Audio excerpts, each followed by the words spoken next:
الاهلي بيخسر نقطتين في الدوري وبيخسر المركز الاول وبيتراجع للمركز الثاني. وبكره اكيد يعني الزمالك ممكن يكسب ويتراجع للمركز الثالث يبقى مركزنا هو الثالث. ربنا يخليك يا كابتن محمود يا خطيب، بجد والله يعني بيبو بيبو بيبو الله يا خطيب. بس عشان تكمل الله دي بقى ابوس ايدك فريقنا. حبايب قلبي دلوقتي رحيل محمود الخطيب بقى اجبار مش اختيار. انا ما بتكلمش دلوقتي في رحيل مارسيل كولر ابدا خالص، ده كده كده منتهي، وانا قايل عليه انه منتهي من ساعه ماتش باتشوكا. قصتي مع مارسيل كولر منتهيه من ساعه ماتش باتشوكا. اما محمود الخطيب فانت ما بقاش رحيلك اختيار.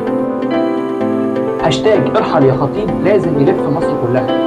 هاشتاج لازم تمشي يا خطيب لازم يلف مصر كلها. الاهلاويه اللي بيحبوا النادي الاهلي، اللي خايفين على النادي الاهلي، اللي حاسين بقيمه ناديهم، الجماهير اللي فرقت المدرجات بعد الحركه السيئه اللي عملها محمد رمضان معاهم. ولحد وقتنا هذا الاداره يعني تكبرت انها تتاسف للجماهير. مش هيعملوا زيهم كده ويخلوا المدرجات فاضيه، وهيخلونا احنا كمان نفضى جوه الشارع ونفضى جوه الشاشات وجوه الانترنت. مبقاش في اهلاويه خالص بسببهم، مش هنسمح لهم بده. هم بيلعبوا في الهويه حاليا. مبادئ النادي الاهلي تقريبا 3/4 ان ما كانش كلها ما بقاش موجود على ايديهم. هويه النادي الاهلي، جمهور الاهلي اللي كان بيروح معاه في كل مكان وفي كل حته. السياره مش بترجع الى الخلف، السياره ناقص لها سنتي وتقع من فوق الجبل. سنتي وتقع من فوق الجبل.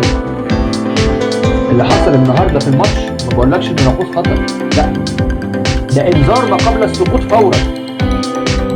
ان ما كانش فيه قرار نهائي وجد، يا اما باستقاله كابتن محمود الخطيب ويبقى عمل خير وفعلا اثبت انه بيحب النادي الاهلي، او باقالته باي شكل كان.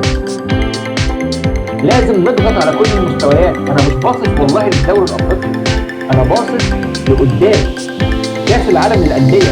انا مش هسمح لهم يعملوا في النادي بتاعي كده، وان هم يخلوا النادي بتاعي حصاله واروح العب 3 ماتشات واروح. مش هسمح لهم. الفشله دول مش هسمح لهم. مش ناديهم، مش بتاعهم، ده بتاع الشعب وملك الشعب، ملكنا احنا.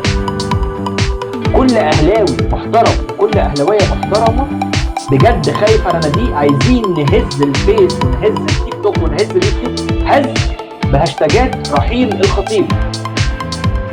لعل وعسى يكون في عاقل جنبه يقول له اسمع للجمهور واتكل على الله وامشي، لانك فاشل. انت يا محمود يا خطيب فاشل بالثلث. ما تجيبش لنفسك الكلام اكتر من كده. انت واحد بقيت صاحب عيا، اقعد في بيتك ارتاح. انت مش قادر تشيل شيلة الاهلي، اقعد في بيتك ارتاح. حافظ على انجازاتك اللي حققتها، لانك بالشكل ده انت بتمحي كل حاجه عملتها سواء كلاعب او حتى وانت رئيس نادي.